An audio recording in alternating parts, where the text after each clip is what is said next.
the tent, the tent we were at last night. That's where that was. Yeah, when you're doing that, I might. That would have been really nice. Start things off, we have two gentlemen. Oftentimes we have the fashion only for the ladies, but we've got two gentlemen. Make sure what time it is. We have our other gentleman here who has his felt top hat, the stovepipe hat, which was so popular in the 1860s. He is wearing a cravat, which is a little bit more on the elegant side, and he is wearing a black damask vest, also with a white cotton t-shirt, black cotton pants, and boots. Gentlemen?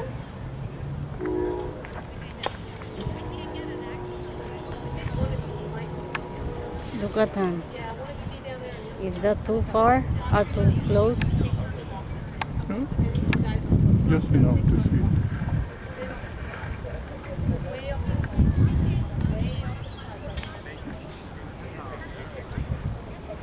This is 1860 to 1865. The Civil War is raging. One of the most popular things that you will see, and although it wasn't popular, it was etiquette at the time, is mourning clothes. And I don't mean early in the morning. This is the mourning that happens when a person's family member has died. This first model that you will see is dressed in mourning attire. You will see she is dressed from head to toe in black, no other colors. She is currently in what's considered deep mourning and is on the cusp of full mourning. What does that mean? It means that there are various stages to the mourning process.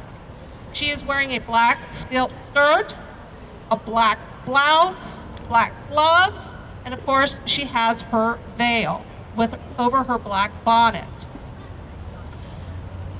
There is an expert over at the museum lawn on Victorian mourning practices.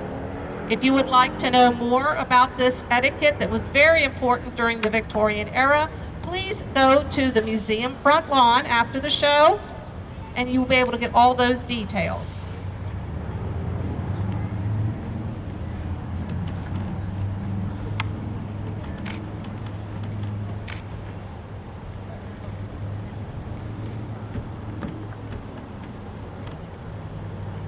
Our next model is wearing what was typically called a camp dress. This has what were called bishop sleeves, very simple, very airy. A very simple skirt all the way down. She's wearing a belt. She has on a brooch, a white collar, white cuffs. The collar and cuffs are detachable. They were made detachable so that they could be easily laundered. The dresses themselves were only laundered maybe once a month. She is wearing a shawl, a Chantilly lace shawl. This is something that would have been for the summertime. And she is wearing a black wool hat, over which she has a parasol, and she also has a fan.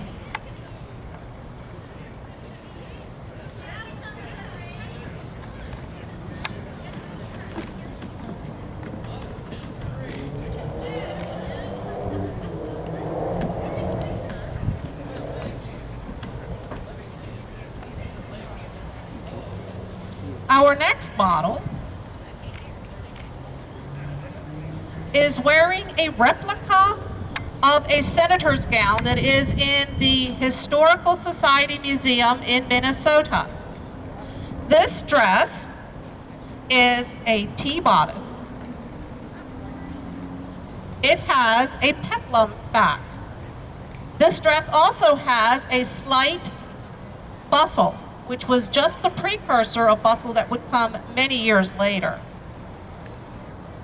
This dress also has bell sleeves. This is two-piece.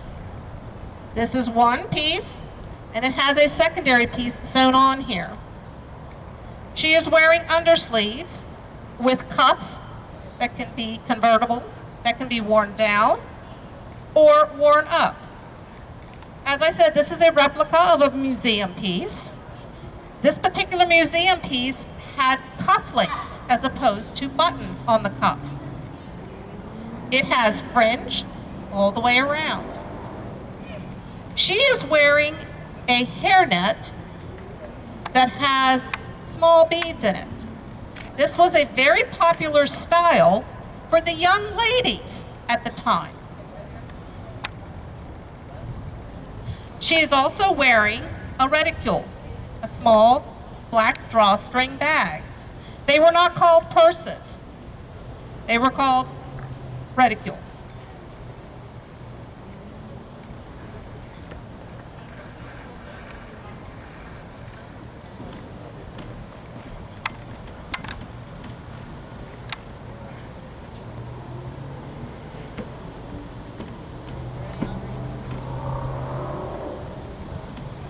Next, we have a young lady in a tea dress.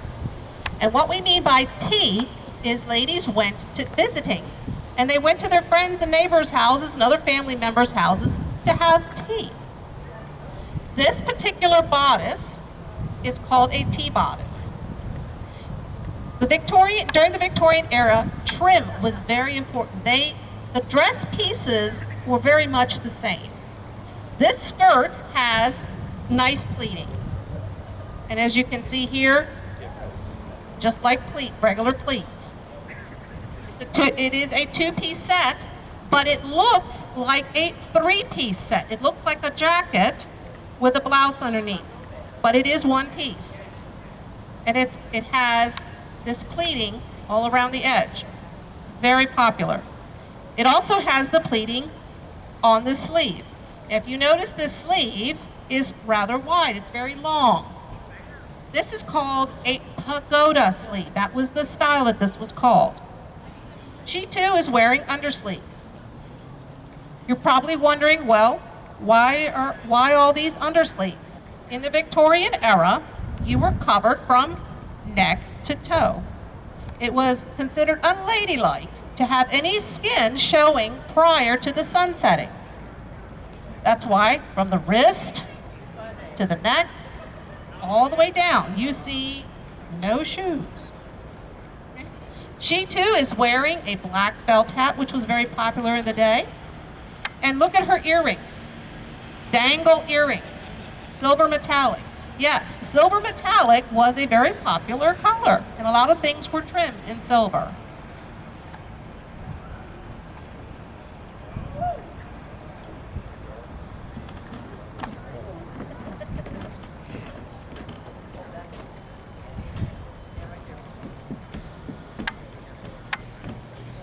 Oh my, look at this fan. It was a hot day in the South, by all means. This model is wearing a sheer dress. You're saying sheer? Oh yes. This material, you may not be able to quite see it from there, but this material is almost transparent. Yes, they had to be covered from head to toe, but that didn't mean that the material had to be completely opaque. Even her undersleeves are sheer. And if you can see here, you raise your arm up, you can see her arm through this material, which is okay. There was some material that was even more sheer, where you could literally see the underpinnings underneath. It did get hot, and this is how they dealt with it. Also with that fan. She kept that fan working. She is also wearing what was called a Medici belt. A very simple belt that tied in the back in a bow.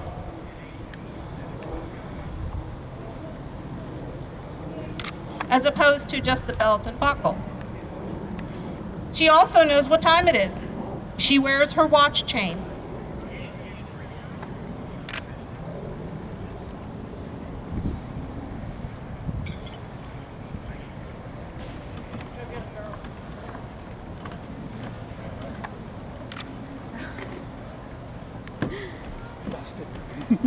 They're not mine. Mine's in here.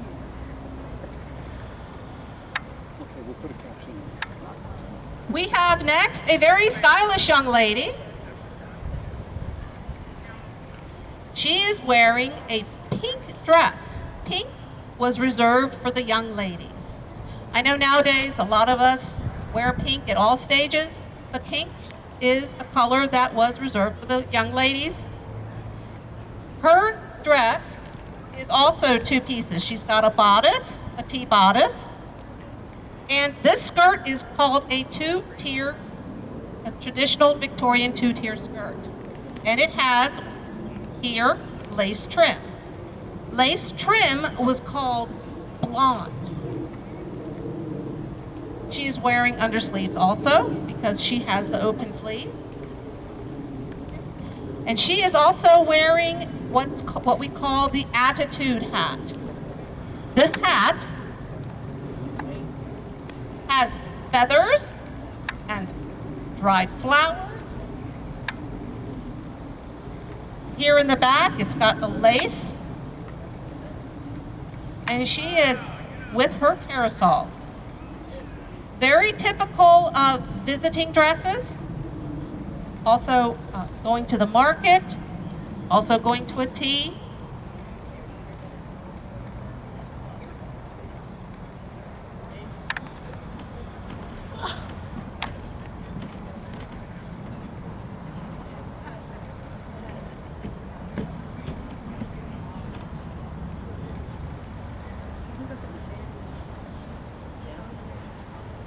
Our next appearance is a very elegant lady. She is wearing an outfit, a T-bodice also, that has a peplum in the back. This is a silk outfit, radiant silk outfit. She too has the pagoda sleeve, but her dress has some very ornate trim. It's got braid, it's got silk ribbon. Her two-tier skirt also is trimmed with the silk ribbon and the braiding. She has a silk collar with very elegant lace, and the same lace is on her undersleeves. She is wearing, as you may have seen on several of the other models, the fingerless gloves. Gloves were a very important part of the Victorian culture. This is because people would shake hands and a lot of things weren't as germ-free then as they are now. So the gloves did help when you're shaking hands or picking up objects. It picked up and kept some of that clean. Okay? She too has a fan to keep herself cool. And she too is wearing an attitude hat, but she is also wearing a hairnet.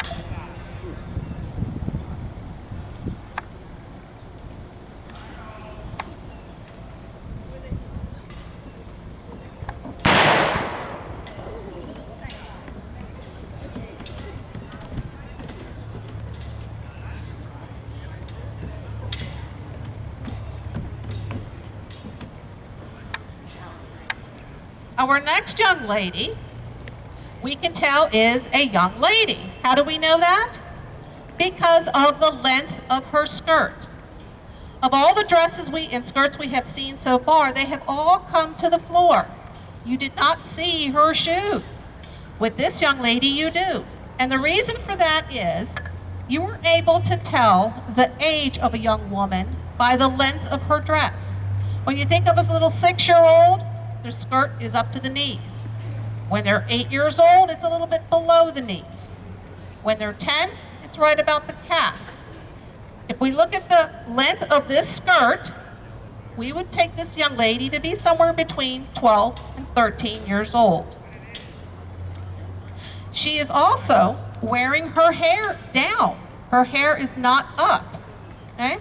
If you see, she has ringlets all the way around under her bonnet. She is wearing a straw bonnet. Okay? And she too has a reticule. This one is of crocheted material. Crocheted material, velvet, beading. The little bags were made of a lot of different types of material, and they came in different sizes also.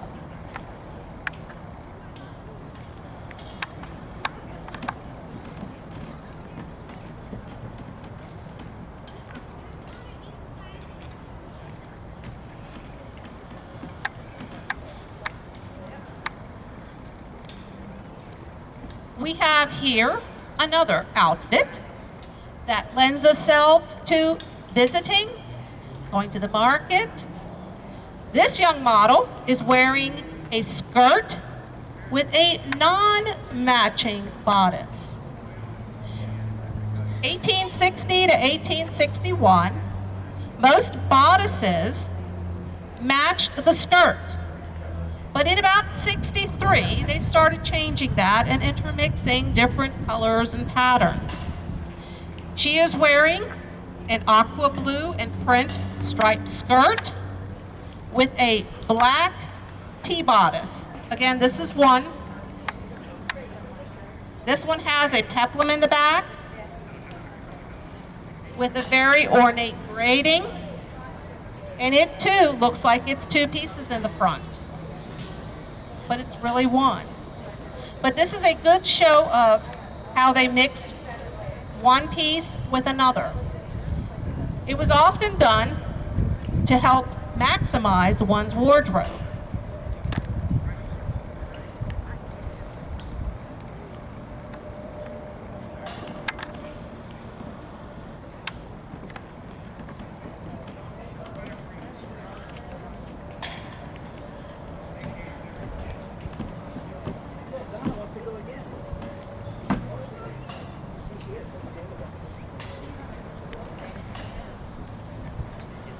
Okay, this lovely sight is a ball gown. And yes, although right now the sun is still up, this is where in the evening after the sun goes down, they started showing skin.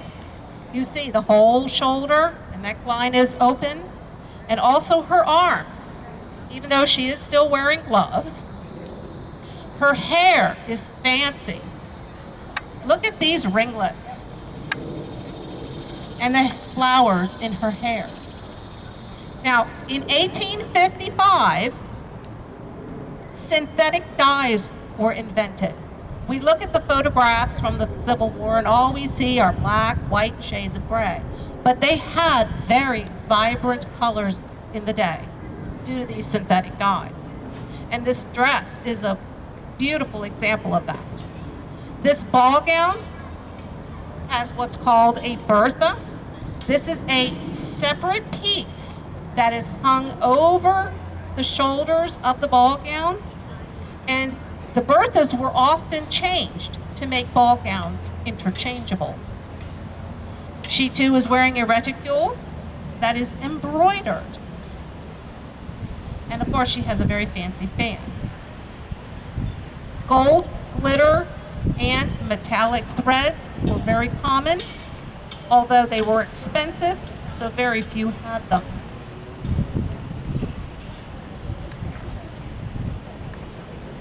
Also, other than the gowns that you saw earlier, which were all buttoned in the front, ball gowns are laced. A woman is literally sewn in. This is all laced in right here. She was literally sewn in to this dress.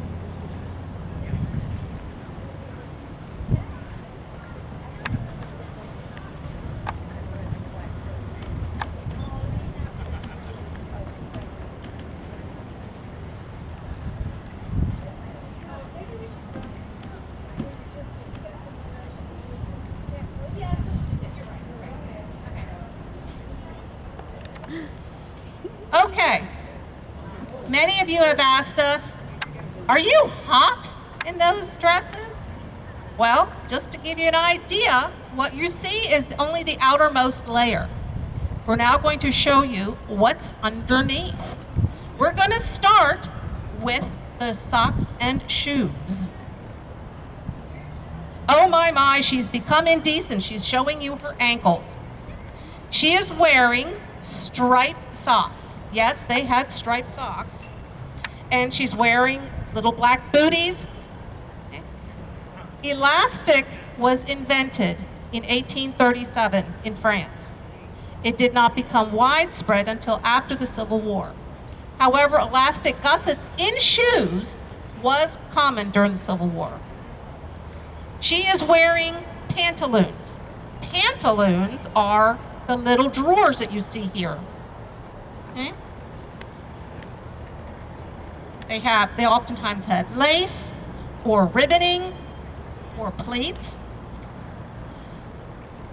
Underneath that, she is wearing what's called a chemise. A chemise is like a long slip, or perhaps it looks like maybe a common day nightgown. Okay? But it went all the way past the knees. Her next layer is an under petticoat, also known as a modesty petticoat. It too often had lace or eyelet trim. This one has a pocket for hiding things.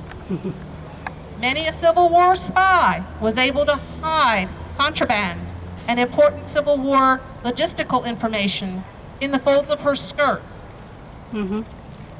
She is wearing also a corset.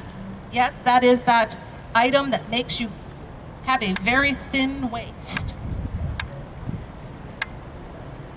Okay.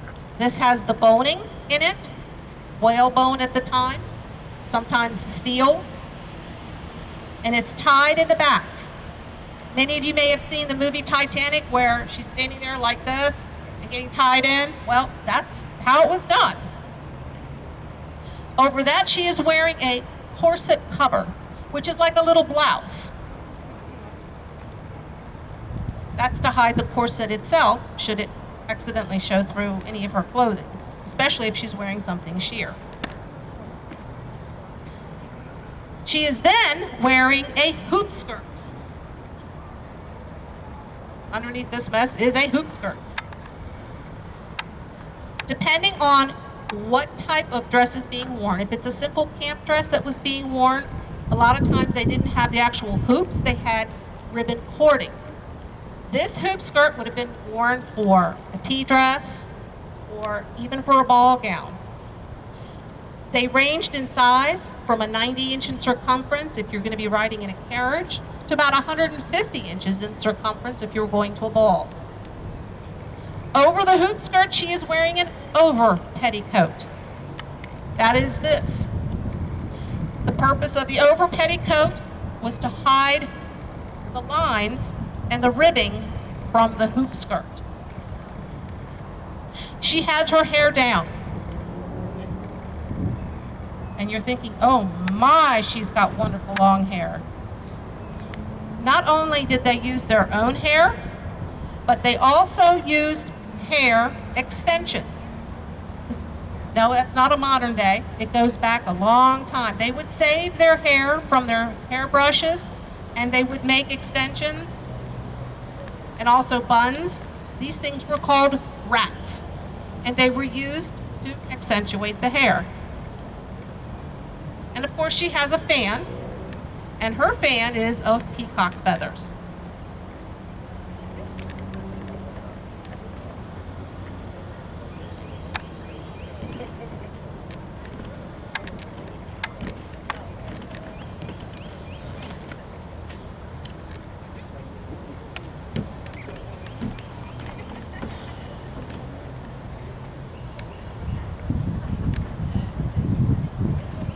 Now we have a very special guest. This is Mary Todd Lincoln, who is with us. And her dress is, of course, exquisite, as was all of her clothing. She is wearing a day dress with pagoda sleeves, under sleeves with gorgeous ribboning, all kinds of lots of trim, huge peplums with more trim. She has on a bonnet, what's called a spoon bonnet that had dried flowers on the inside and a very large ribbon. She is at the height of fashion. She also has a convertible carriage parasol. Isn't that interesting? And she's wearing gloves that have beading in them. Fingerless gloves with the beading. She's got all kinds of trim here on her dress. Mrs. Lincoln was always at the height of fashion, thanks to her personal seamstress.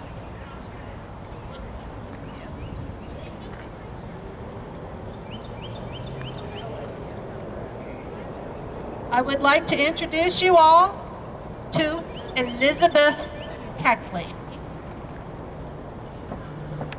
Elizabeth Keckley was the personal seamstress for Mary Todd Lincoln and also for Verena Davis, the First Lady of Jefferson Davis, the Confederate President. She was also the seamstress for Mrs. Robert E. Lee. She was responsible for keeping these ladies in the height of fashion. The most exquisite gowns, many of which are on display at the Smithsonian in the First Lady's room.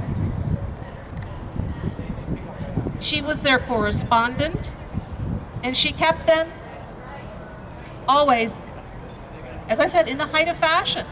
She was a very talented lady.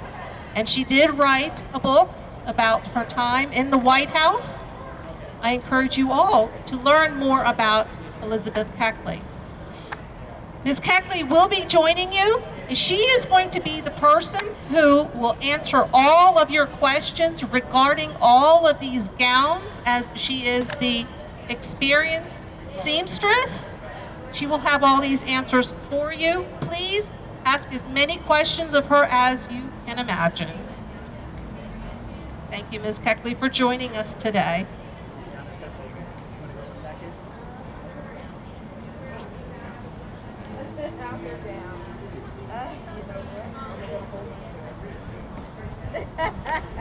Are you gonna hold it for me? Oh, this is cute.